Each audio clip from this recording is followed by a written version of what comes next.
Now, Mr. Amos. Yes. We are in 2025. Sure. 2 years before the 2027 election. Yes. It's been 3 years since we elected the current government administration, right? Sure. So, for the last 3 years, you can see nothing has been done in this country, right? Okay. And instead of them still focusing on developing Kenya or changing their mistakes, they've already started campaigns as early as 2 years before, or rather 2 years prior. What do you think about the Kenya Kwanza administration? One thing I will correct you. You can't insinuate that nothing has been done. Okay. That's an insinuation, okay? The moment you say you have done nothing means you just went there, sit down, you have receiving salary for nothing. As a reporter, are you trying to say that the Kenya Kwanza administration has not tangible things that is delivered to the people? They have done things, yes, but not as expected, or rather as promised by them. I would rather rephrase your question in this way. I wish you could have rephrased this way. Do you think the Kenya Kwanza administration has achieved the campaign manifestos it gave to the people?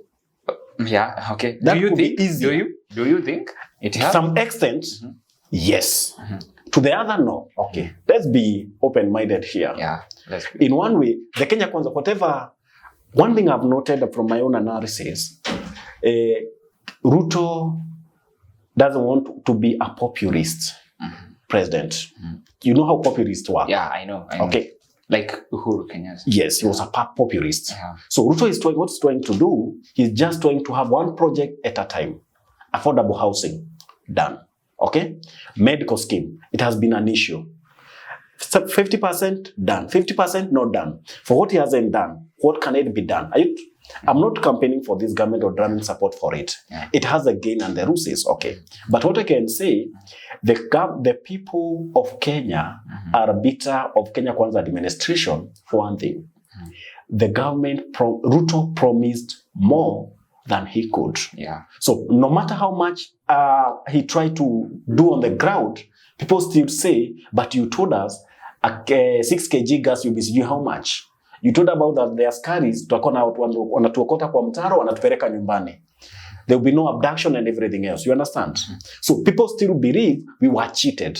Yeah. Maybe we could have achieved 50% or 60%, but people are now looking for the 100%. Okay. Yes. Now let's talk about you've mentioned a very sensitive topic, abductions. Yes. So now in the constitution, it's so rightful for the citizens of Kenya to conduct peaceful demonstrations and peaceful protests, right? Sure. And so, whenever we the Gen Zs planned for demonstrations, Gen Zs will go to the streets peacefully. Yes. No, they are not weaponized. They'll just go with their phones. Yes. Right? Yes. But how comes there are allegations that the president hired even goons, to destroy, to even beat the protesters themselves, and even to destroy people's businesses. You know what I'm saying? Yes. And so, what do you think about that angle of, and even the abductions that have been going on inside the country? Because every time, I don't think you can defend this part. Every time someone criticizes the Kenya Kwanza government, they get abducted, and even in some cases, like the Ojwang's case, someone gets murdered. You see, so unfortunate. Yes. To start with the abductions, the abduction started in Moria. Long time ago, during the Moi era, there was abductions. But for the last 20 years, there haven't been abductions. They have been there. And even, you know what's making you say that the abduction, there was no abduction? The level of the information that is going around. This is a digital era. And even the abductions that have been there before, yes, they have been alleged to be done by Ruto, like the Jacob Juma's murder. That's an allegation. I don't want to. Yeah, that's what I'm saying. It's an allegation. To appear like I'm supporting the government. Yeah.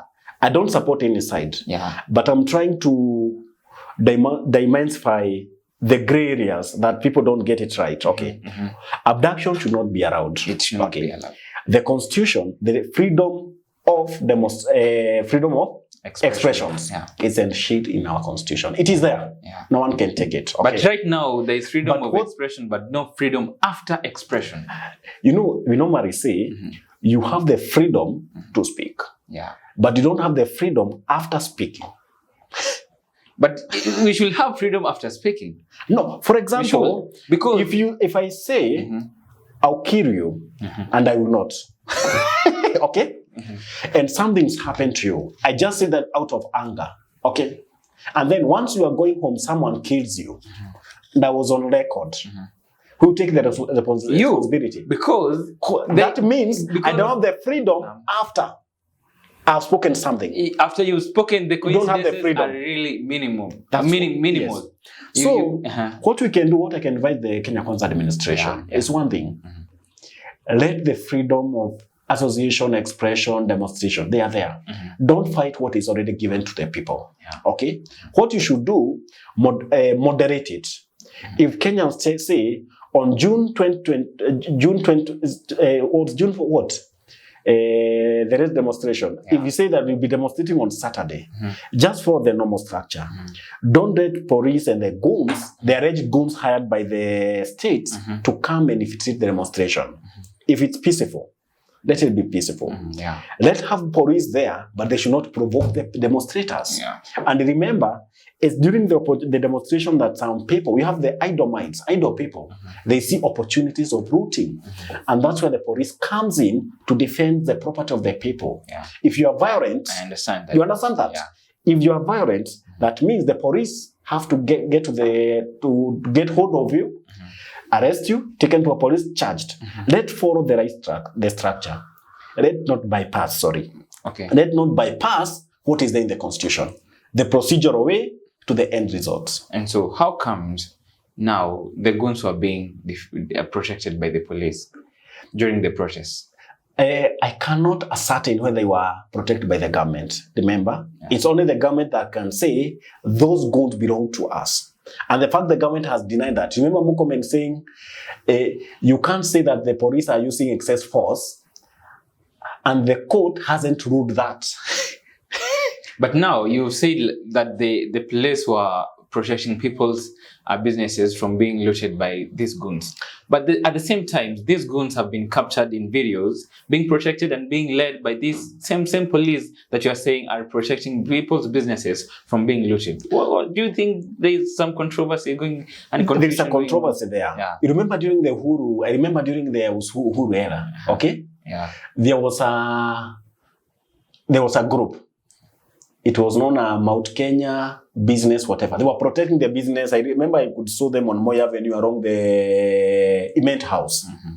They were paid. The business community, they each contribute like 100 shillings, 500 shillings each per store. And they look for people who will protect their business. Okay?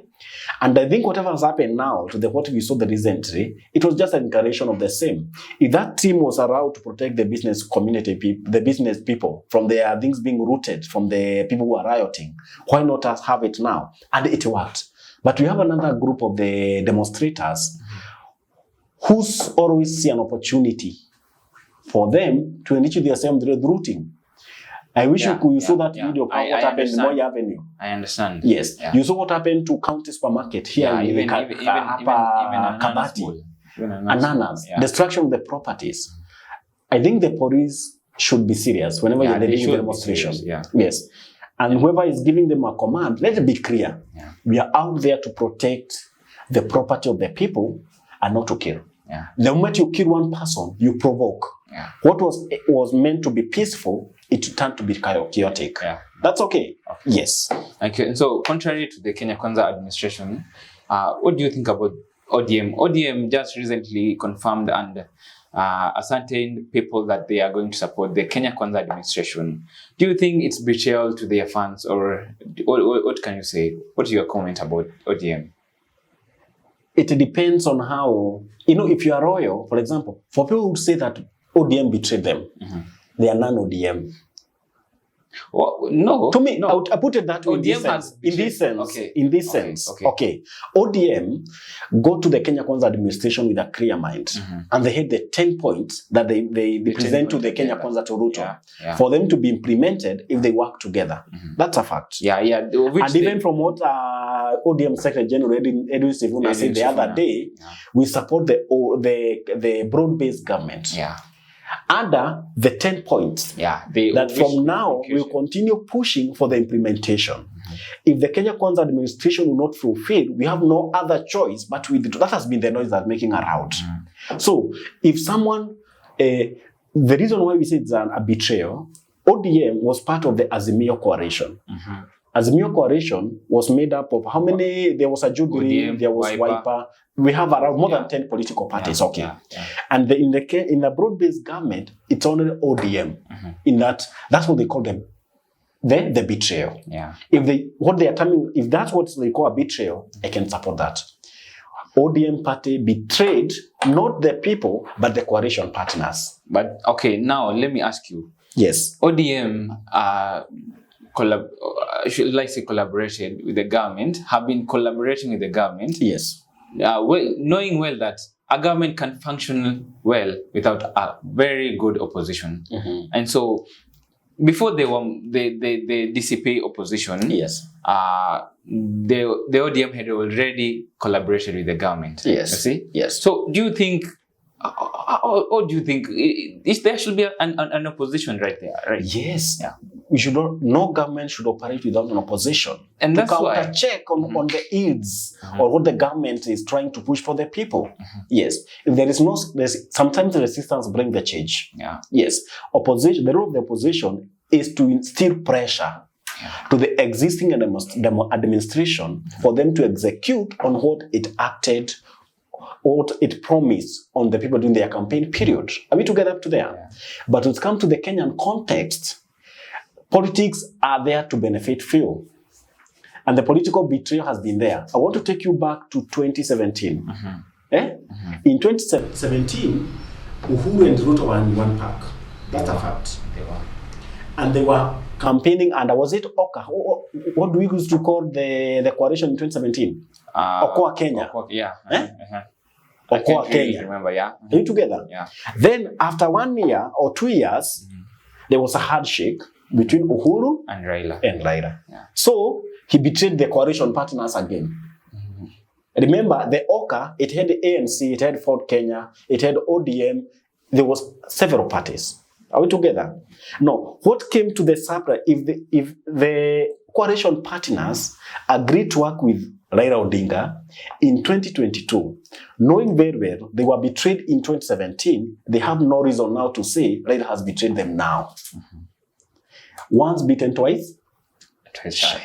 Okay, yes. now, moving away from that area, what do you think about Gachagwa's side? Do you think he's just being bitter because he got voted off from the government, or do you think he's right? Most things he say. Gachagua is a bitter ex. No, you don't say. No, because now that's how I can put because it. Let me tell you, yes. This is what happened. Yes. When Gachagua was being let's say chased out of the government. Yes. Ruto was outside the country, yes. right? Yes. Pretending to not know what's going on in Kenya. Right? Pretending. Because now people are alleging that Ruto knew what was going in Kenya, and he had already planned for Gachagua to be removed from the government, and so he just went there to pretend and cover his image. What do you think about that? And what do you think about the current DCP opposition? Okay. Do you think they have a chance in the 2027 elections? Do you think, and how do you think they should strategize themselves for them to win the elections? Because one thing, if they go in pieces, many people have really said that if they go in pieces, Ruto is going to crush them. Okay. Yeah.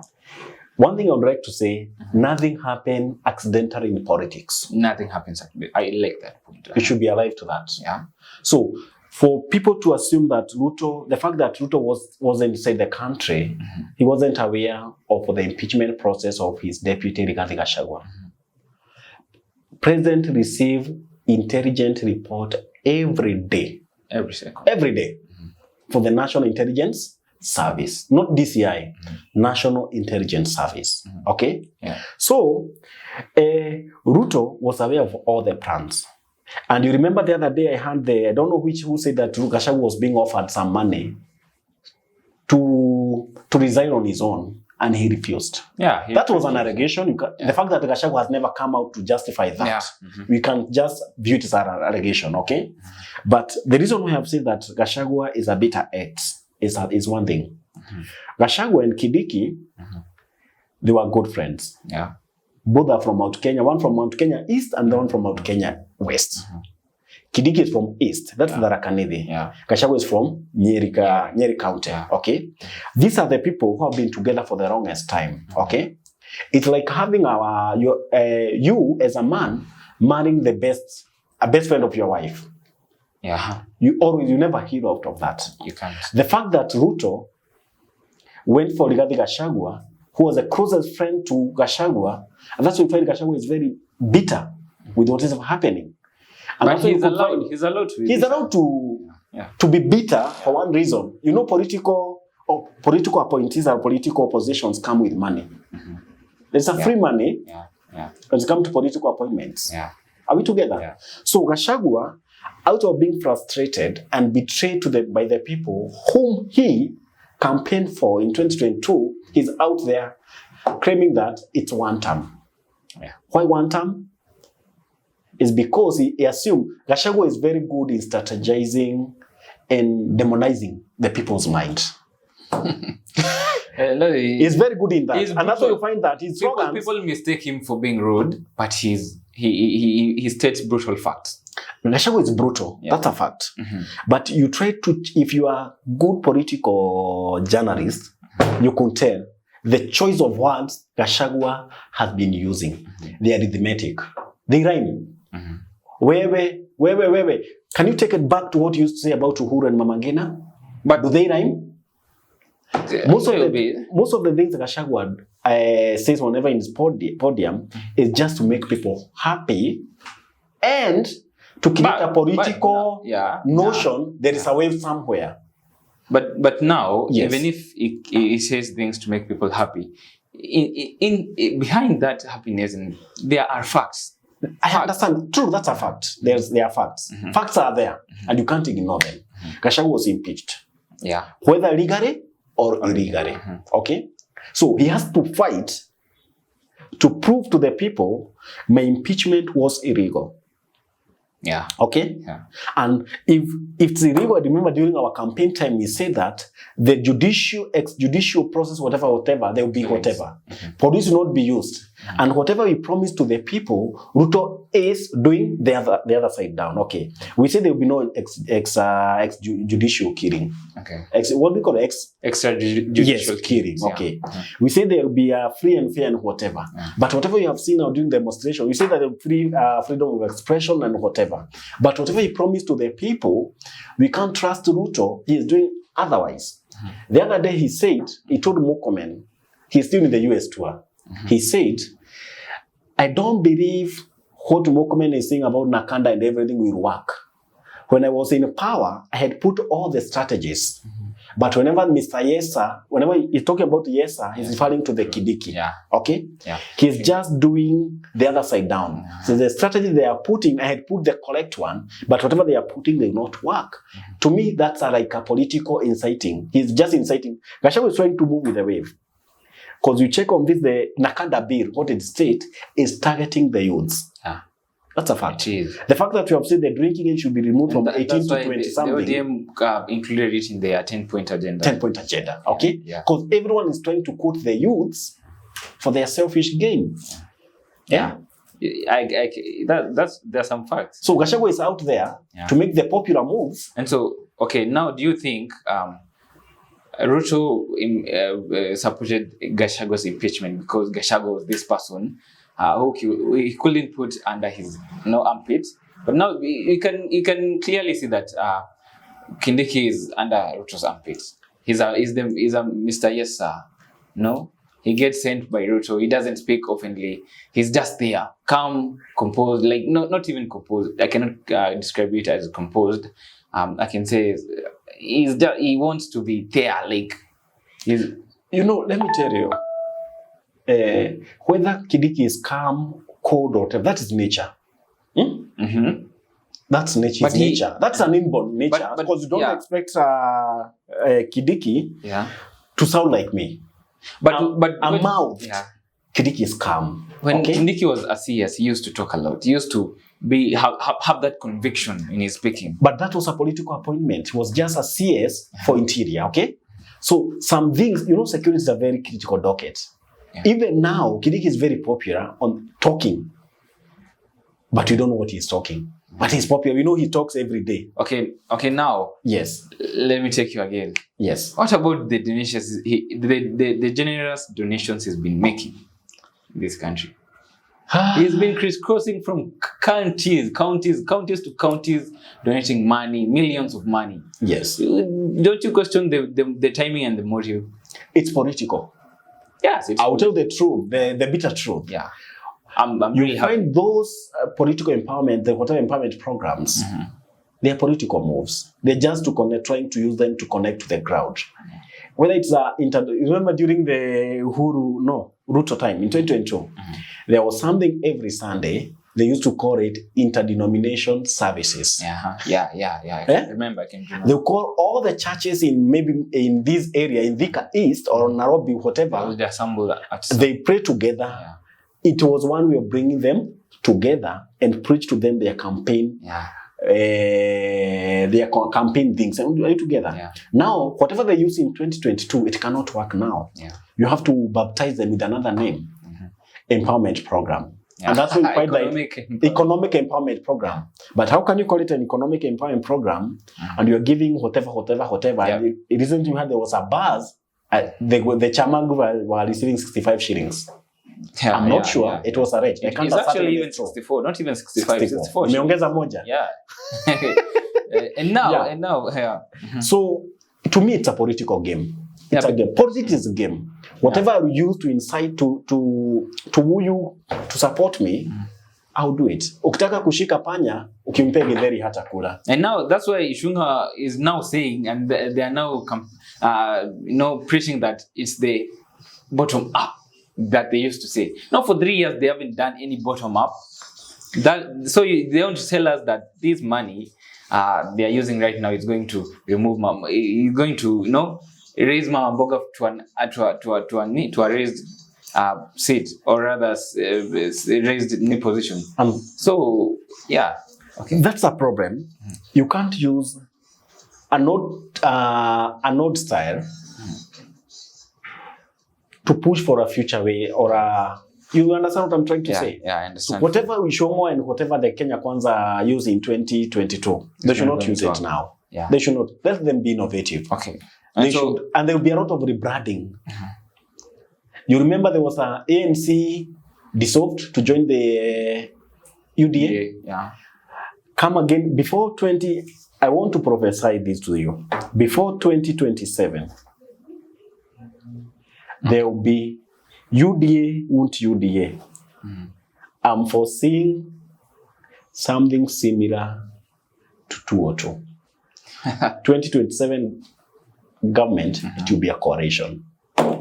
We'll see. Both opposition and the government, they work together and they'll share the positions. That's what will happen. Okay. Yes. Thank you, Mr. Amos, for your time. Thank you. I do appreciate. Although it was a tough one. I really liked it. But I do appreciate. Yeah. And yes, it was a good one. Yeah. Yes. Okay, thank you. But so much. What I would like to add, the final one, tusiweke siasa kwa roho. Mandago said that. Yeah. Politics is a mind game. It is a mind game. If I can manage to convince you to support me, I should not also castigate someone who has refused to buy my ideology. Yeah. Yes. Not to pendane. Okay. Thank you. Thank you so much. Thank you. Asante so much.